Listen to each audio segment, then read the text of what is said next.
नमस्कार स्टूडेंट्स। राजकीय महाविद्यालय बारा के यूट्यूब चैनल पर आपका स्वागत है। तो आज हम न्यूक्लियर फिजिक्स में नया टॉपिक शुरू करने जा रहे हैं जिसका नाम है नाभिकीय विखंडन, यानी कि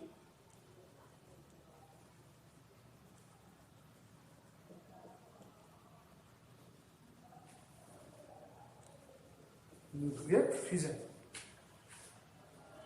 इसकी जो हम इसका बेसिक है वो पिछले लेक्चर में पढ़ चुके हैं कि नाभिकीय विखंडन क्या होता है। नाभिकीय विखंडन एक ऐसी प्रक्रिया है, ऐसा तरीका है जिसमें जो एक नाभिक है वो दो भागों में विभक्त हो जाता है, और जो विभक्त जो नाभिक होते हैं यानी दो जो छोटे नाभिक बनते हैं उनका द्रव्यमान पहले वाले नाभिक से कम प्राप्त होता है। तो इस प्रकार जो द्रव्यमान का जो लॉस होता है, जो क्षति होती है, वो ऊर्जा में परिवर्तित हो जाती है और उस ऊर्जा का मान बहुत अधिक होता है। और उसका उपयोग हम आज के ज़माने में कई सारे थर्मल प्लांट में, विद्युत ऊर्जा निर्माण में, सोलर प्लांट में, कई जगह हम उसका उपयोग करते हैं। तो इसकी शुरुआत सन 1939 में जर्मनी में हुई। जो सन 1939 में जर्मनी में हुई। जर्मनी के दो वैज्ञानिक थे, स्टॉकहोम और स्ट्रेसमैन। उन्होंने क्या किया कि एक यूरेनियम के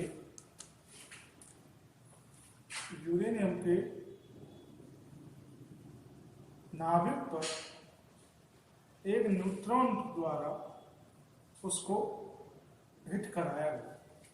और जब हिट कराया गया तो ये जो नाभिक है ये दो भागों में बट गया, बेरियम और क्रिप्टॉन।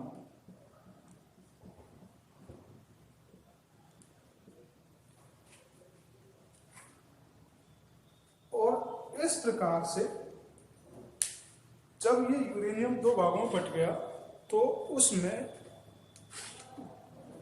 एक तो न्यूट्रॉन उत्पन्न हुए प्लस गामा किरणें उत्पन्न हुई प्लस और ऊर्जा उत्पन्न हुई।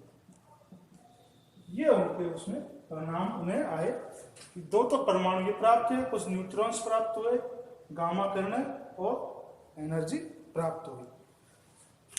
तो अब आप यहां से नाभिकीय विखंडन की परिभाषा लिखें तो लिखेंगे कि वह प्रक्रिया जिसके द्वारा एक बाहरी नाभिक को दो हल्के नाभिकों में विभक्त किया जाता है और इसके परिणाम स्वरूप हमें ऊर्जा का उत्सर्जन प्राप्त होता है, यह प्रक्रिया नाभिकीय विखंडन कहलाती है। इसमें हम देखते हैं कि ये एक बाहरी नाभिक है और ये दो छोटे नाभिक है, तो इनकी बंधन ऊर्जा का मान बीई बाइंडिंग एनर्जी का मान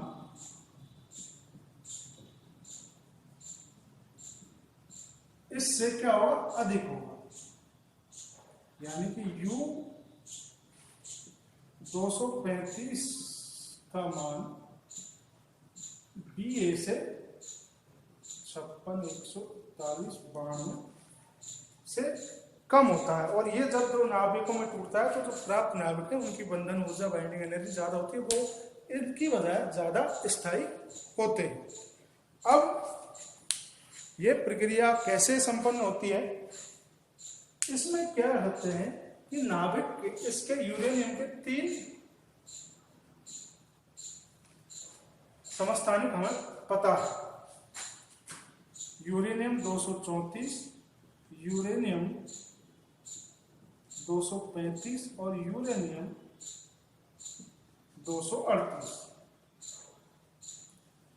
ये वाला जो समस्थानिक है ये पृथ्वी पर सबसे अधिक मात्रा में मिलता है, लेकिन इसको विखंडित करने के लिए हमें इतने वोल्ट में 1.1 मेगा इलेक्ट्रॉन वोल्ट का न्यूट्रॉन की आवश्यकता होती है,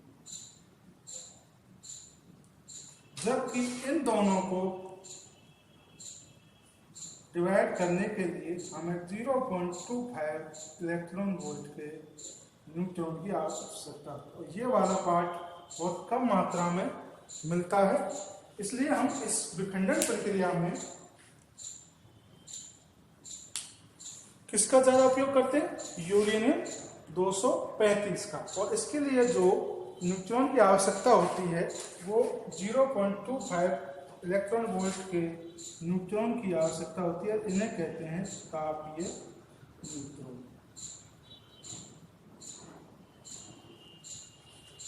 तापीय न्यूट्रॉन किन्हें कहते हैं? 0.25 इलेक्ट्रॉन वोल्ट के जो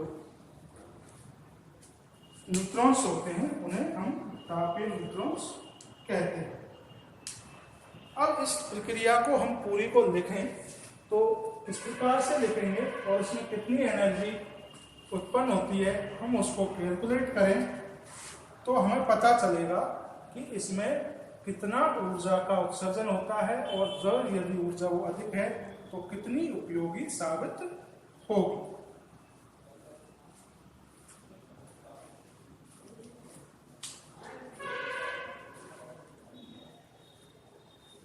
मान लीजिए ये यूरेनियम 235 92 है। ये यूरेनियम 235 वाला नाविक है और इसमें हमने एक न्यूट्रॉन से इसको हिट कराया। ठीक है, ये इसमें ऐड हुआ, इससे इसको एनर्जी मिली, तो ये क्या बन गया? यूरेनियम 236 बाण में, और ये अनस्टेबल पोजीशन है। फिर ये दो भागों में बट गया। बेरिलियम 56 क्रिप्टॉन 36 बाण में प्लस 3 न्यूट्रॉन्स मिलेंगे, कुछ गामा किरणें मिलेंगी प्लस क्यू यानी ऊर्जा मिलेगी। यह प्रक्रिया इस प्रकार से संपन्न होती है। यूरेनियम 235 पर न्यूट्रॉन को हिट कराया जाता है तो ये पहले तो यूरेनियम 236 में कन्वर्ट होता है जो कि अनस्टेबल है, और ये फिर दो भागों में बढ़ जाता है, बेरियम और क्रिप्टॉन।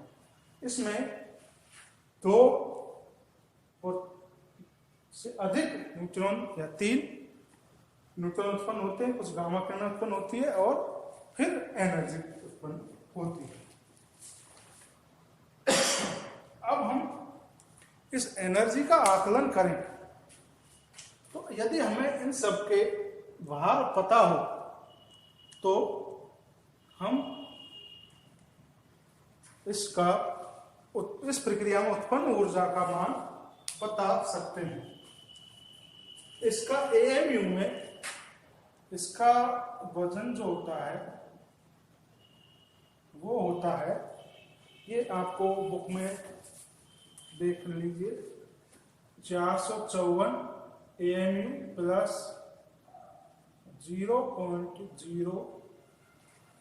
1.1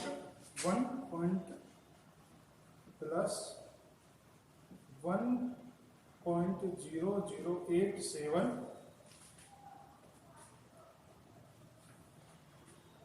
ये होगा 140 ये सब एएमयू में है। इसका भार एएमयू में, इसका भार एएमयू में 9.39 एएमयू प्लस इसका द्रव्यमान होता है 191.8973 प्लस 3 मल्टीप्लाई 1.087, ये एएमयू और ये एएमयू प्लस ये ऊर्जा।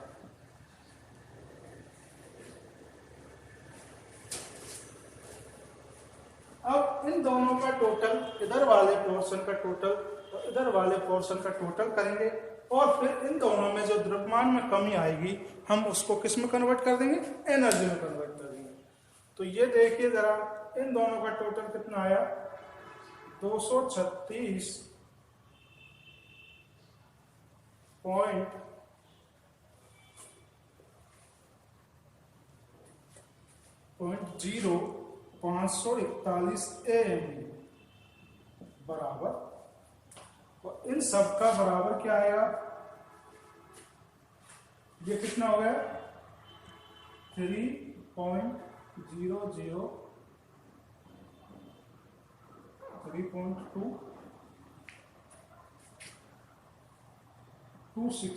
AMU। तो इन सब का टोटल आया हमारा, इन सब को टोटल कीजिए, मैथमेटिकल कैलकुलेशन है, इसको आप आसानी से कर सकते हैं। 235.8373 AMU विखंडन से पहले का द्रव्यमान तथा विखंडन के बाद का द्रव्यमान, तो इसे कहेंगे हम विखंडन, यहीं लिख देते हैं कोष्ठक में, विखंडन के बाद का द्रव्यमान, ये विखंडन से पूर्व का द्रव्यमान।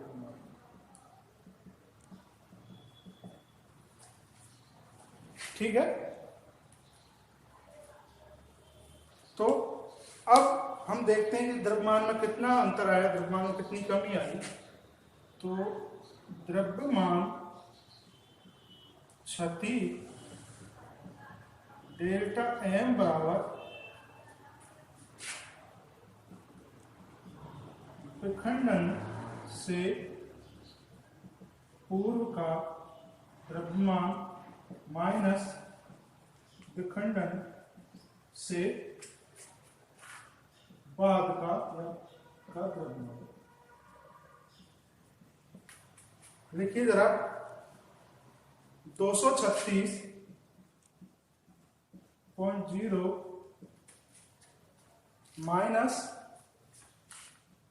235.8373 बराबर 0.2618 AM, यानी कि डेल एम का मान कितना आ गया,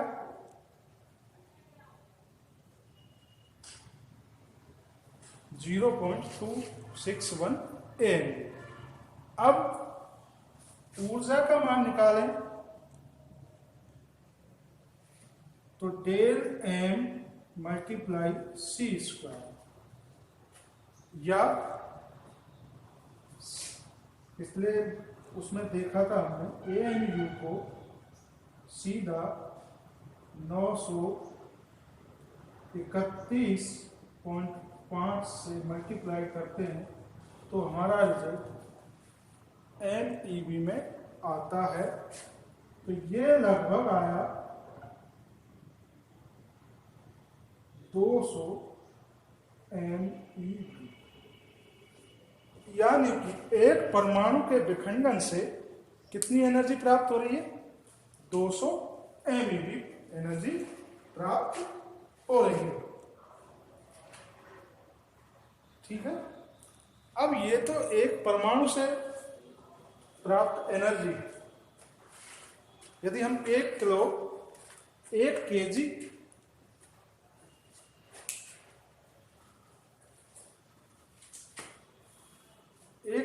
kg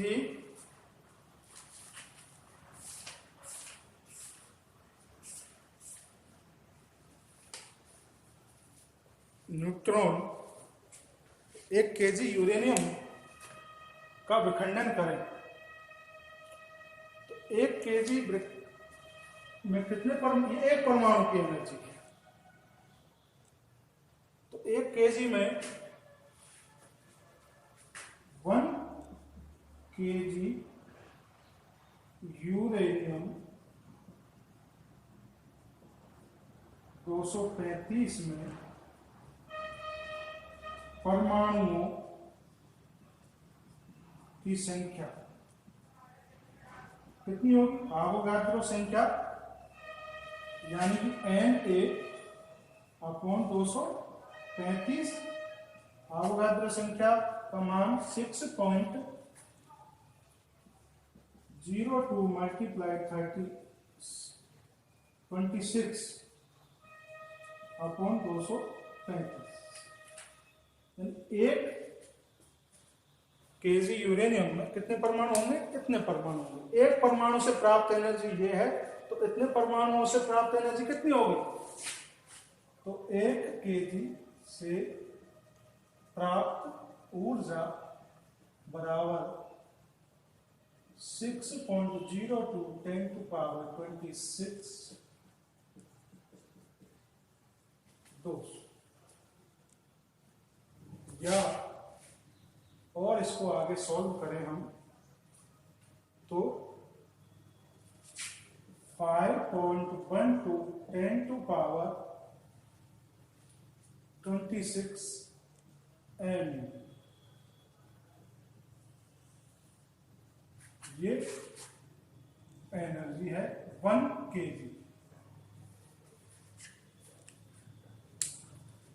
अब आप ये लगाइए 1 किलो यूरेनियम को हम विखंडित करें न्यूट्रॉन के द्वारा तो हमें इतनी एनर्जी प्राप्त होती। अब इस एनर्जी को हम नॉर्मल विस्फोटक से कंपेयर करें जो, तो ये एनर्जी 20,000 टन TNT एक विस्फोटक है, ट्राइनाइट्रोटोल्यूएन विस्फोटक है, तो कितना 20,000 TNT विस्फोटक के बराबर की एनर्जी। कहाँ 1 किलो, कहाँ पर 20,000 टन, दिस इज टन।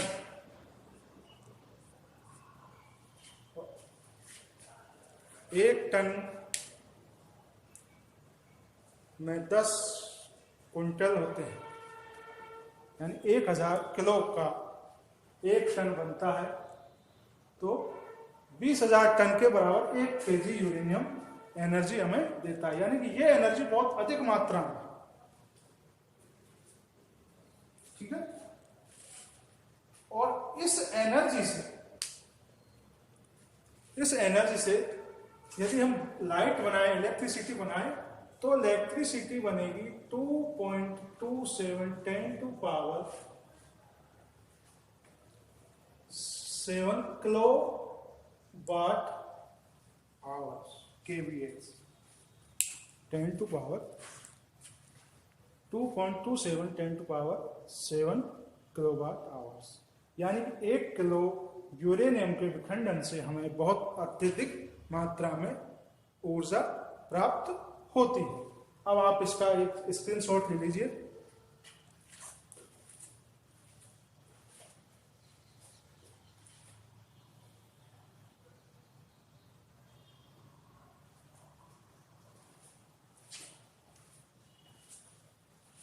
इसमें अब एक छोटा सा टॉपिक और रह गया है कि जब ये विखंडन होता है तो इसमें द्रव्यमान का वितरण किस प्रकार होता है और ऊर्जा का वितरण किस प्रकार से होता है, वो छोटी सी समझने वाली बात है, उसको समझकर ये लेक्चर हम खत्म करेंगे। आगे हम पढ़ेंगे श्रृंखला अभिक्रिया, चेन रिएक्शन, और वो किस प्रकार होती है, उसके लिए क्या कंडीशंस हैं, वो हम इसमें आगे पढ़ेंगे। तो अब जब विखंडन होता है तो उसमें द्रव्यमान का वितरण किस प्रकार होता है, भाई किस प्रकार से नाभिक टूटेगा, उसका जो मास है वो किस प्रकार बटेगा। देखिए, जब भी यूरेनियम 235 को विखंडित किया जाता है तो इसमें 20 से अधिक प्रकार के नाभिक बनते हैं। 20 से अधिक प्रकार के तत्वों के नाभिक बनते हैं। तत्वों के 100 नाभिक बनते हैं, 100 प्रकार के नाभिक बनते हैं। ठीक है, एक विखंडन में कई प्रकार के नाभिक बनते हैं। ये जरूरी नहीं है कि बेरियम और क्रिप्टॉन बने, लेकिन जो 90 और लगभग 90 और 140 ये दो जो द्रव्यमान है, इनके बराबर के या इनसे थोड़े कम या ज्यादा नाभिक वो सबसे अधिक बनते हैं। आ रहा है समझ में? वैसे तो 20 प्रकार के तत्वों के अलग अलग 100 प्रकार के नाभिक बनते हैं, कुछ समस्थानिक भी बनते हैं, लेकिन ये जो द्रव्यमान है M90 तथा M140, इन दोनों प्रकार के नाभिकों की संख्या सबसे अधिक होती है। तो यदि हम इसमें ग्राफ में बनाएं तो ये ग्राफ हमारा इधर द्रव्यमान संख्या है, इधर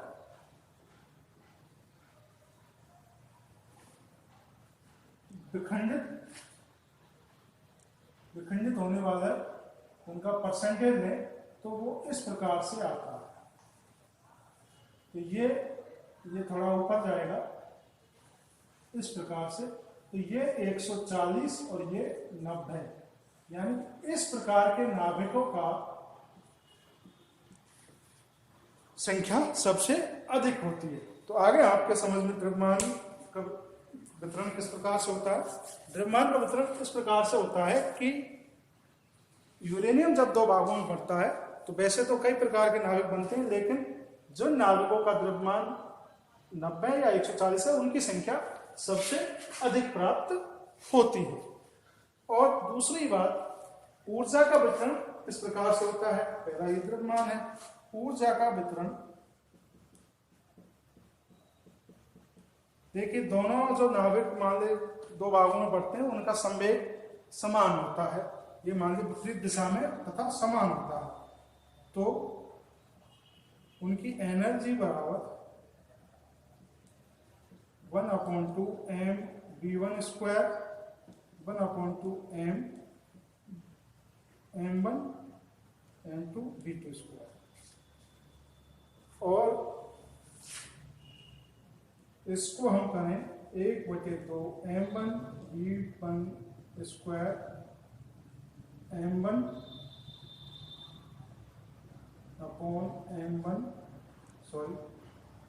m1 का स्क्वायर, तो यहाँ m1 आ गया 1/2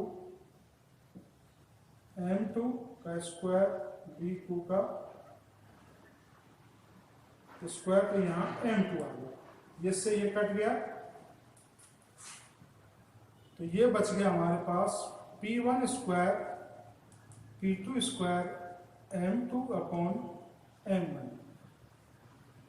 दोनों का संवेग यदि बराबर हो तो इससे ये कटेगा, तो हमारे पास रिलेशन आया E1/E2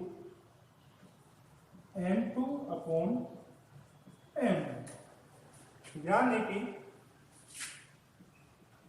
पहले वाले नाभिक का एनर्जी उसके द्रव्यमान के व्युत्क्रमानुपाती होती है, और दूसरे वाले की भी उसके द्रव्यमान के व्युत्क्रमानुपाती होती है। यानी जिसका द्रव्यमान अधिक होगा तो उसकी एनर्जी कम होगी, और जिसका द्रव्यमान कम होगा उसकी एनर्जी ज्यादा प्राप्त होगी, यानी उसका वेग कैसा होगा, ज्यादा प्राप्त होगा। ठीक है, तो यहां से हम न्यूक्लियर फिजन का जो बेसिक कॉन्सेप्ट है, एनर्जी की कैलकुलेशन है और मास डिस्ट्रीब्यूशन है, एनर्जी डिस्ट्रीब्यूशन है, वो पढ़ चुके हैं। अगले उसमें पढ़ेंगे चेन रिएक्शन।